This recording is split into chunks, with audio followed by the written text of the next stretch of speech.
Hi everyone. So another exam down. We are through with our accountancy exam today. And luckily for most of us, this was a very easy paper, right? The difficulty level was brought down, especially if we compare this paper with the one last year.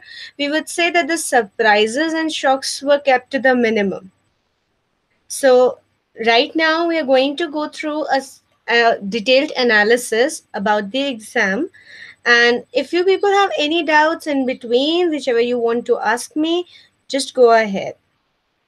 So, guys, we knew the question paper design at the very beginning. We had 23 questions. Now, out of these 23 questions, we had two 8-marker questions, which were very long answer questions. Then we had four 6-marker questions. Then the short answer questions, the very short answer questions. Now, the main difference I have seen in this year's paper is that the 8-marker question was switched. Since the about more than 10 years, we were saying that in the 8-marker questions, we had one question from share capital, which had an internal choice with share capital itself. And the second question used to come from the chapter admission, having an internal option with either retirement or dissolution. But this year, what they have done is that instead of giving admission as a choice, they have given dissolution and the partnership fundamental question as an internal choice, whereas admissions question has been pretty easily done in the 6 marker. Now, most of you will agree with me when I say that the toughest thing that a student thinks about in the chapter admission is capital adjustment, and we didn't see any of it. There was no capital adjustment. Rather, it was a very simple question where we didn't even have to make the balance sheet. So we can say that CBSE was trying to, bring the marking down for the difficulty level. Last year everybody was shouting from rooftops that accountancy is tough, accountancy is tough. So this year they have compensated a bit. Now, we have seen that the easy portion of the paper was 43.47%, average was 34.78%, and difficult was only 21.73%. So we can say that the HOTS proportion, which has to be kept at around 20%, has been kept at around 20% only. There is no marked increase. And in fact, even the difficult questions that we see are not over the top. Now, marks wise, if we see, the division was easy 29, average 30, and difficult 21. Now, talking about NCERT textbook questions. Now, we have seen almost all the questions were from NCERT, and plus we also observed that a lot of questions, obviously with name change and figure change, they were already covered in the Merit Nation answers. If you would have gone through the question bank of Merit Nation, especially the 100 questions that were given to you at the very end, you would have seen that the pattern is very similar. So, all of you who have been with us since the beginning, you have got something pre-made here. Now, some questions which I specially felt needed attention were basically the ones which were not generally seen by the student regularly. That is, we do not pay so much attention to some minute details or some type of questions, and we end up paying a lot of attention to some other type of questions. Now, those separate level questions, the unique level questions that we saw were one, question number 6. Here, guys, the numbering I have taken is from set 2. But actually, if you go by set 1, set 2, and set 3, you would notice that the questions were exactly the same. Even the names were exactly the same. The only difference that we saw was the placement of the questions. That is, the sequence was changed so that the students are deterred from cheating, but basically the main module of the questions remain the same. Now let me talk about this question number 6, that is the Ritesh and Hitesh question. Now, this is a question where I know people would be having the debate. A lot of you, all the friends would be saying, some are saying yes, some are saying no. What is it? Now, the question said that Ritesh and Hitesh are childhood friends. Ritesh is a consultant, whereas Hitesh is an architect. They contributed equal amounts and purchased a building for rupees 2 crores. After a year, they sold it for 3 crores and shared the profits equally. Are they doing the business in partnership? Now, guys, what tries to confuse you? The ratio part. When they are writing the word equally, it makes us think yes, it is going into the partnership. A lot of things are going that way. They're saying they have contributed capital, then they have purchased a building together, then they are sharing the profits, but it is not partnership. Why? Because first of all, this is a one time thing. They're not in a business of buying and selling buildings. Rather, they have purchased this one building at one point of time and then they're selling it off at a later point of time. So it is not something that is being done regularly. Secondly, they are not conducting any business in that building. See, what are they doing? They are just purchasing it and later selling it off. What is the work that they are carrying out? Is there any business activity going on here? Is there any dealing in goods and services happening? No. So that is why what we say is that this is not a partnership, rather, this is co ownership. A co ownership basically means that two or more people have got together and bought an asset together, right? So here they have this joint ownership of that asset and nothing else.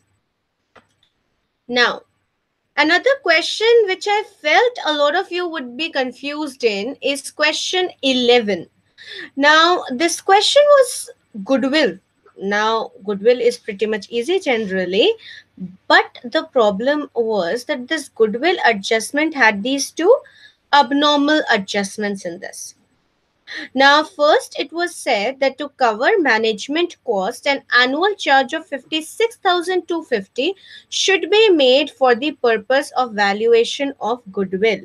Now, guys, annual charge means it will be levied every year and it is to be taken as an expense, so that is why we should subtract it from the profit earned every year. Secondly, they have said that the closing stock for the year ended 31st March 2017, that is the fourth year, was overvalued by 15,000. Now, closing stock is overvalued. Now, you very well know that while making a trading account, we subtract the closing stock. When we subtract the closing stock from expenses, we are actually treating it as an income. So, if that income is being overvalued, that means the profit for that year has been shown at an increased value by 15,000. So, what you will do is you will also subtract that 50,000.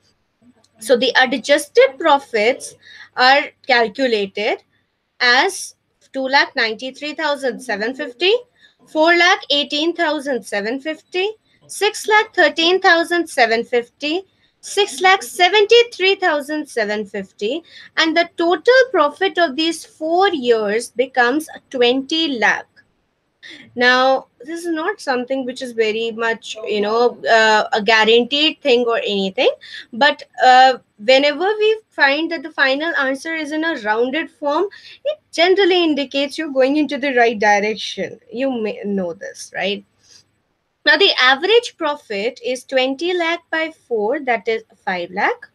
And goodwill is average profit into number of years purchased, that is 5 lakh into 2, that is rupees 10 lakh. Now, this goodwill is actually the goodwill of the firm, right? But we need goodwill which is to be bought by Raghav, who is a new partner. Now, Raghav is coming for 1/4 share. Now, one fourth share means out of 10 lakh, the premium that he would have to bring is one fourth, that is 2 lakh 50,000. Right? Now, Raghav's share of goodwill becomes 10 lakh into 1 by 4, that is 2 lakh 50,000. Now, for the journal entries, we have cash, to Raghav's capital, to premium for goodwill. Cash he is bringing in is 8 lakh 50,000. Out of which 6 lakh is his capital and 2 lakh 50,000 is for goodwill. Now, that goodwill is distributed among Asha and Aditi in their old profit sharing ratio. Why? Because in the absence of any other information, the old profit sharing ratio is in itself also taken as the gaining or the sacrificing ratio as per admission or retirement cases. This is admission, so we'll say the sacrificing ratio is same as the old profit sharing ratio.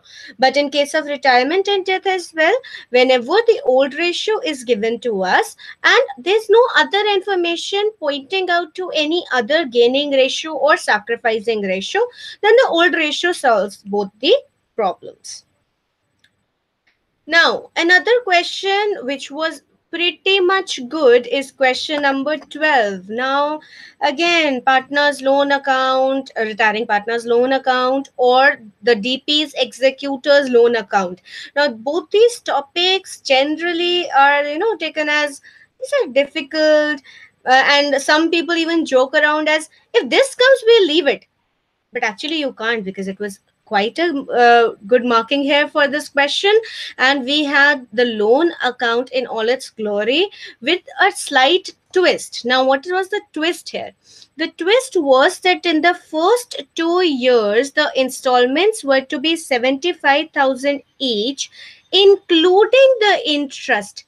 So that means that the amount that you will pay to Girdhari was to be 75,000, not that 75,000 plus interest. Now, notice this carefully. There may be some people who have committed the mistakes in this one. So let's first go through step by step the entire question. Girdhari's capital was 1 lakh before any adjustment was made. Then goodwill.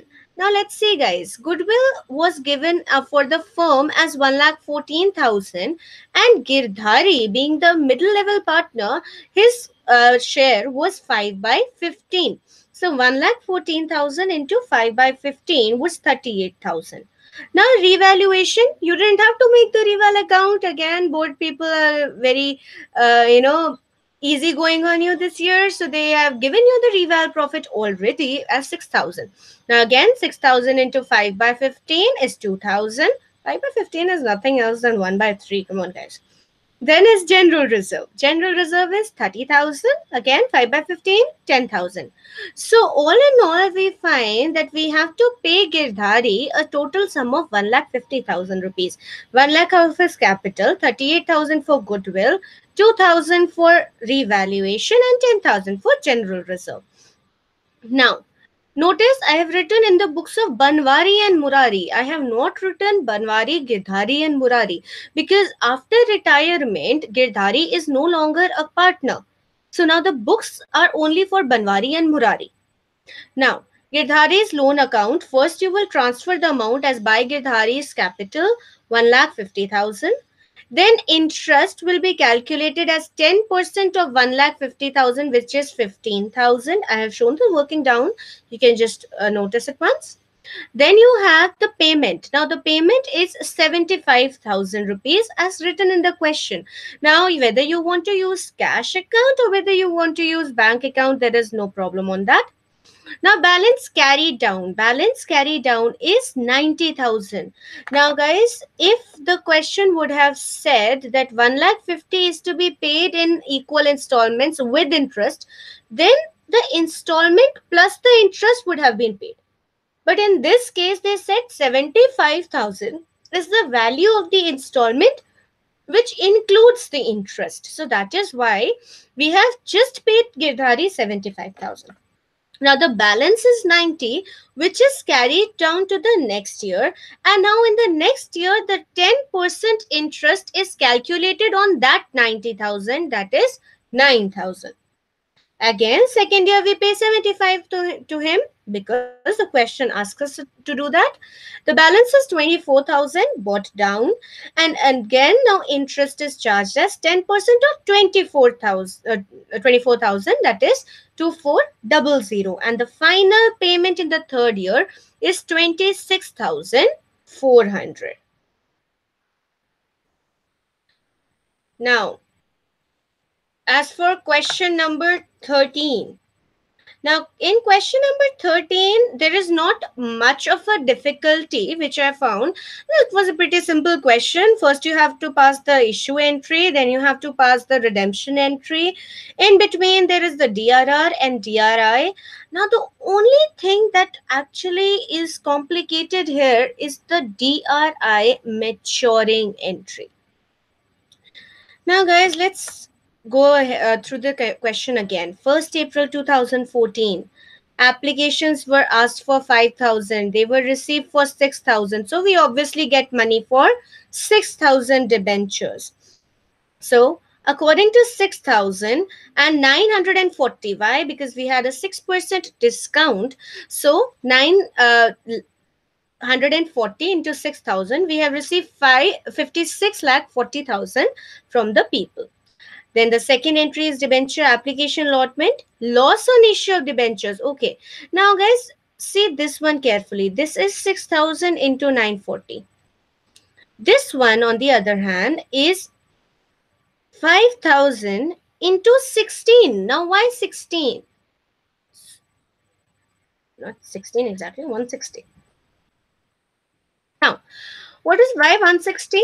Because here the point is that the discount and the premium on redemption has been combined and has been put into the loss on issue of debenture account.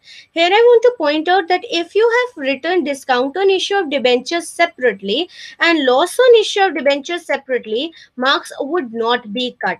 That is, if you want to break it as discount separately and the loss separately, your marks will still be the same, because when we get the marking schemes, they have alternate solutions, because the actual point is the same. We have to write it off later, but the point is that generally it is clubbed out. That is, instead of having two preliminary expenses account separately, we generally have one preliminary expense account, that is loss on issue of debentures. Now, 10% debenture account will obviously contain the face value of the debenture. Premium on redemption of debentures account will contain the amount of premium that is payable at the time of redemption, which is 10%. And then bank account contains 1,000 refund. That is, the 1,000 debentures which were extra, their money has been refunded to them. Then DRR is being made at 25%. The date was given to us. DRI, okay guys, now comes the point. DRI rule says 30th April or before that. So the question told us April 1. So we had to move through April 1 only. That is, or if the date was not given to us, we would have assumed that the DRI is made on April 30th and we would have made it as such. But here the question itself mentions that the DRI is being made on April 1st. So we have to honor this. Now, DRI to bank 7,50,000. Now the point is, on the date of redemption, first of all the debenture due entry will be done. That is the 10% debenture premium on redemption to debenture holder. And now the DRI would be matured. Guys, this is the point for which I am discussing the entire question with you. Now, DRI is being matured. So that is the amount. Okay, Manohari, if the journal entry is correct and the amount is wrong, what marks would be allotted?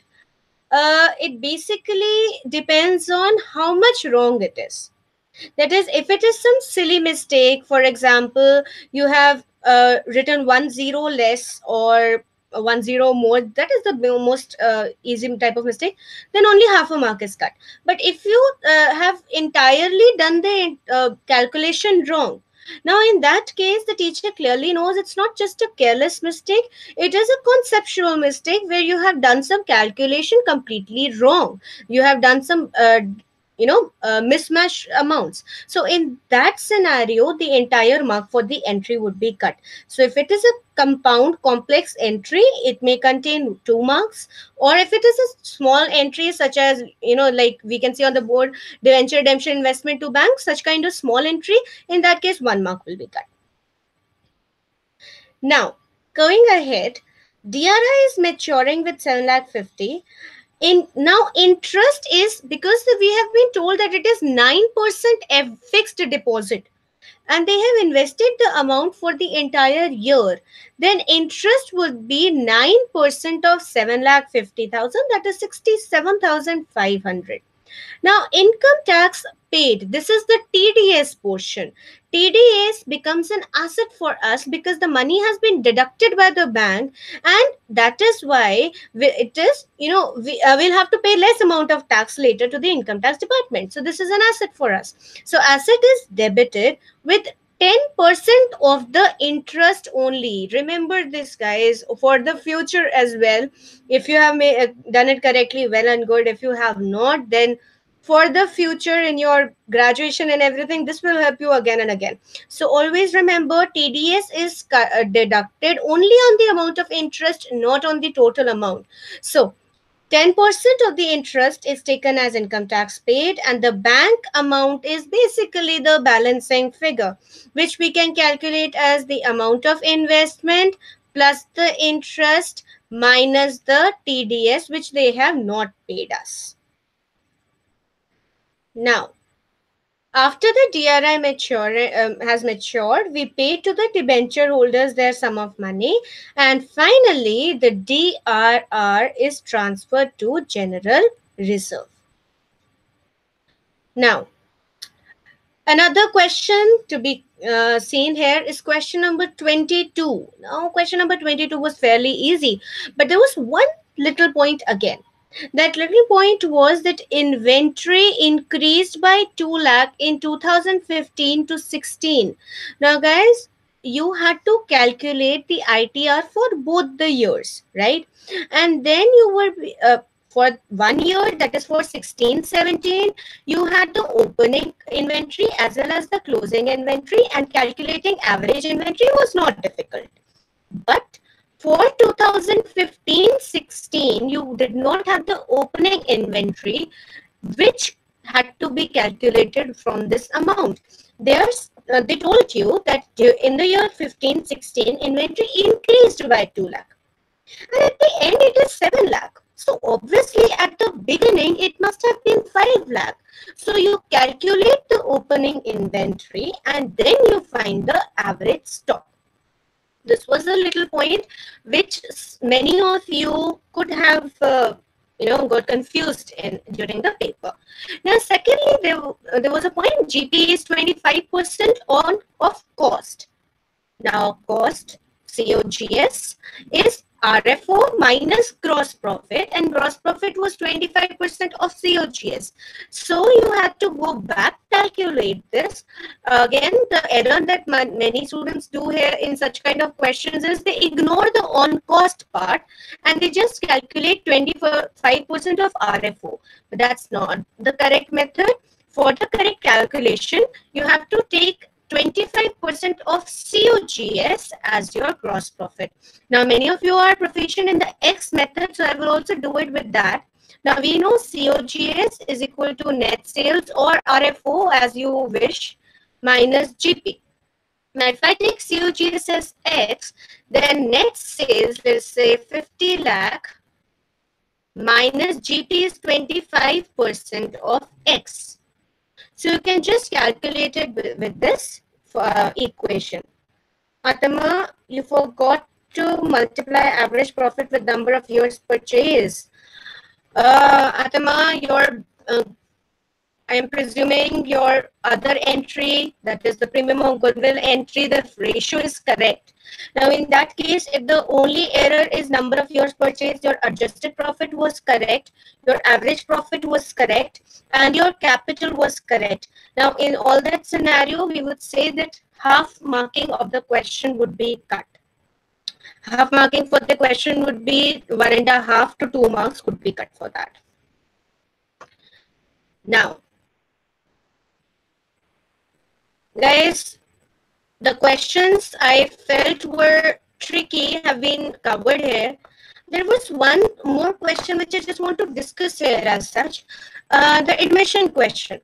Now, in the admission question, there was this point of debtors. The debtors were unrecorded.